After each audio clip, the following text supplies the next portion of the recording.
International airport వచ్చింది. ఉత్తరాంధ్రకి అంతర్జాతీయ IT దిగ్గజం గూగుల్ వచ్చింది. ఉత్తరాంధ్రకి ప్రపంచ స్థాయి స్టీల్ కంపెనీ ఆర్సీఆర్ మిత్తల్ వచ్చింది. ఇంకా ఎన్నెన్నో. ఇవన్నీ ఎలా వచ్చాయి? ఒక్కసారి మీరు ఆలోచించుకోవాల్సిన అవసరం ఉంది. 2 ఏళ్ల క్రితం విధ్వంసమైన రాష్ట్రం. ఆ రోజు నేను, పవన్ కళ్యాణ్ గారు, నరేంద్ర మోడీ గారి నాయకత్వంలో మీ అందరికీ ఒక హామీ ఇచ్చాం. రాష్ట్రాన్ని పునర్నిర్మాణం చేస్తామన్నాం, నిలబెట్టుకున్నాం. మోడీ గారి చేతుల మీదుగా ప్రారంభించుకున్న ఎయిర్పోర్టు ఉత్తరాంధ్రకు ఒక మణిహారం. నేను అందుకే పదే పదే చెప్తున్నాను, ఉత్తరాంధ్ర కలలకు రెక్కలొచ్చాయి. ఎర్ర బస్సు రాదన్నారు, ఎయిర్ బస్సు వచ్చింది. అవహేళన చేసిన వాళ్ళు అడ్రస్ లేకుండా పోయే పరిస్థితికి వచ్చారు. ఆ రోజు ఎన్నో ఈ ప్రాంత ఆశలని, ఆకాంక్షల్ని తక్కువ చేశారు, అడ్డుపడ్డారు. అన్ని అధిగమించాం. అద్భుతమైన ఎయిర్పోర్ట్ ఈరోజు నిర్మాణం అయిందంటే ఇది ఉత్తరాంధ్రకి గర్వ కారణమని మరొక్కసారి విజ్ఞప్తి చేస్తున్నాను. కొత్త ఎయిర్పోర్టు మన్యం వీరుడు అల్లూరి సీతారామరాజు పేరు పెట్టుకున్నాం. పేరు తలుచుకుంటేనే గుండె ఉప్పొంగుతుంది.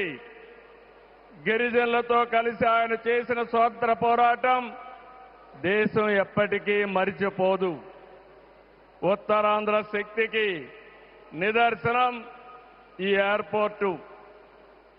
ఎందుకంటే ఈ ఎయిర్పోర్ట్ నిర్మించింది ఎవరో కాదు, ఉత్తరాంధ్ర వాసి జిఎంఆర్, ఈ ప్రాంత వాసి. ఇంకొక పక్క దీనికి తొలి అడుగు వేసిన అశోక్ గజపతి రాజు ఇక్కడి వారి ఏవియేషన్ మంత్రిగా నిర్మాణం పూర్తి చేసే బాధ్యత తీసుకున్న రామ్మోహన్ నాయుడుది కూడా ఉత్తరాంధ్రనే. ఇది ఉత్తరాంధ్ర సత్తా అని మరొక్కసారి మీ అందరికీ విజ్ఞప్తి చేస్తున్నాను. ఈరోజు ఉత్తరాంధ్ర దశ దిశ మార్చి కీలక ప్రాజెక్టు ప్రారంభానికి వచ్చిన మోడీ గారికి మనస్ఫూర్తిగా ధన్యవాదాలు. ఈరోజు మనందరం గుర్తుపెట్టుకోవాలి, వెంటిలేటర్ పైనున్న ఆంధ్రప్రదేశ్కి ఆక్సిజన్ ఇచ్చి ఈరోజు నిలబెట్టిన వ్యక్తి నరేంద్ర మోడీ గారు. నేను మిమ్మల్ని అడుగుతున్నా, ఆంధ్రుల సెంటిమెంట్ విశాఖ ఉక్కు నిలబెట్టింది ఎవరని గట్టిగా మీరు చెప్పాల్సిన బాధ్యత మీ పైన ఉంది. ఎవరు? విశాఖ రైల్వే జోన్ మంజూరు చేసి విభజన హామీని నెరవేర్చింది ఎవరు? పోలవరానికి సాయం చేసి గాడిన పెట్టింది ఎవరు? రాజధానికి నిధులిచ్చి పనులు పునఃప్రారంభించిన వ్యక్తి ఎవరు? 2027 భోగాపురంలో చెప్తున్నాను, పోలవరాన్ని పూర్తి చేసి మన ప్రధాని చేతుల మీద జాతికి అంకితం చేస్తామని హామీ ఇస్తున్నాం. 2028 అమరావతి మొదటి దశ పనులన్నీ పూర్తి చేసి మన ప్రధానమంత్రి నరేంద్ర మోడీ గారి చేతుల మీదుగా ప్రారంభిస్తామని మీ అందరికీ హామీ ఇస్తున్నాను. దీనికి మనందరం థ్యాంక్స్ చెప్పాలనా లేదా అని అడుగుతున్నా. చెప్పాలనా లేదా అని అడుగుతున్నా. Thank you.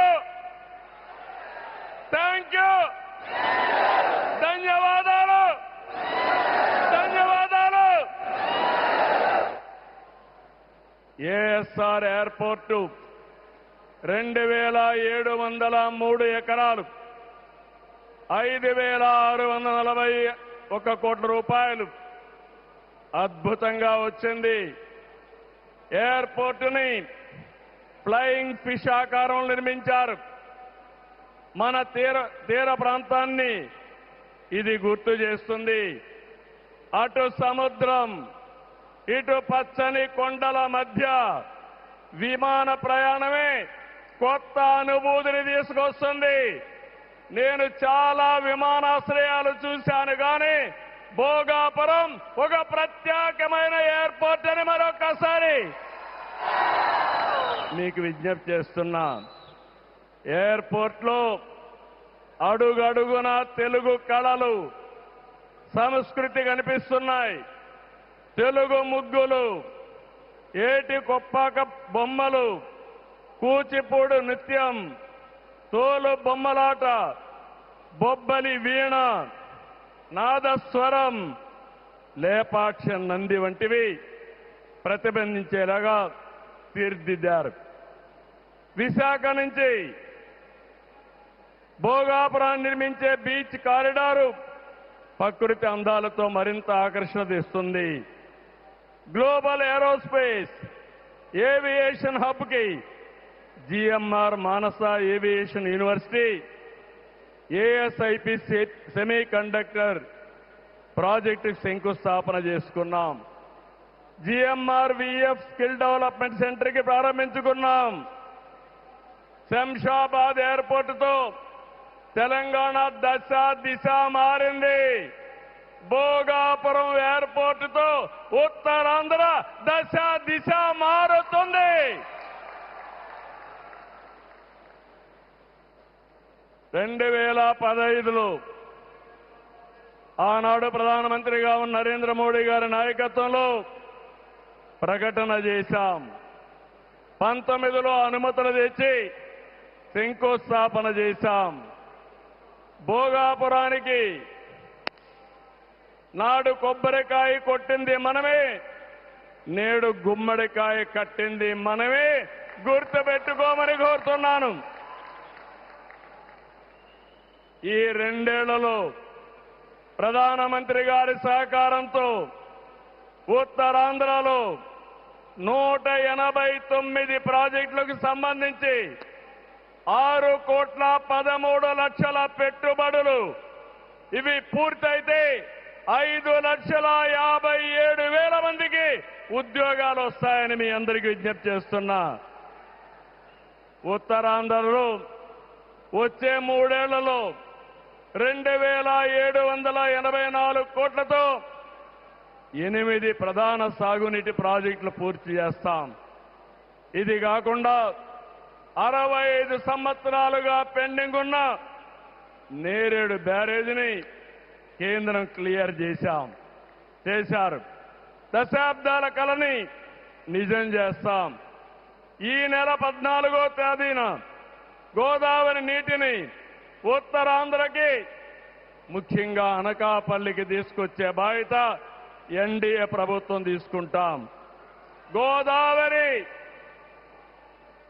పోల వంశధారిని అనుసంధానం చేసే బాధ్యత తీసుకుంటాం.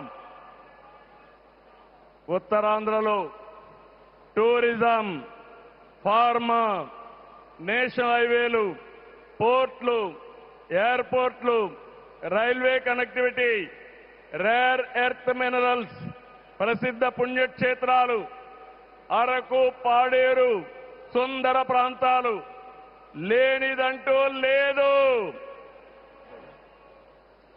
వీటితో ఉత్తరాంధ్ర నుంచి వలసలు పోరు. వేరే ప్రాంతాల్లో శ్రీకాకుళం కాలనీలు ఉండవు. వేరే ప్రాంతం నుంచి ఉత్తరాంధ్రకు వలసలు వచ్చే రోజు తొందరలోనే ఉందని మరొకసారి విజ్ఞప్తి చేస్తున్నాను. మిమ్మల్ని కోరేది ఒకటి, ప్రతి వ్యక్తికి అవసరమైన అవకాశాలు కల్పిస్తున్నాం. వాటిని అందిపుచ్చుకోండి.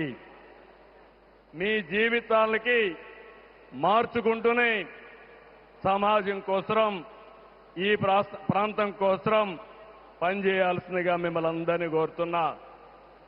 ఈ సందర్భంలో నేను ఒక్క విషయం మీ అందరికి గుర్తు చేయాలి. ఇప్పుడే పవన్ కళ్యాణ్ గారు కూడా ఆవేదన గుర్తు చేశారు. We are in inspiring time. PM Saab, Modi Saab, I am telling you with my heart. We are in inspiring time. The world has moved from IT to AI.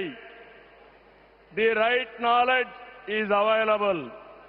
The right technology is maturing. But we need leaders to deliver. Democratic countries everywhere are facing crisis.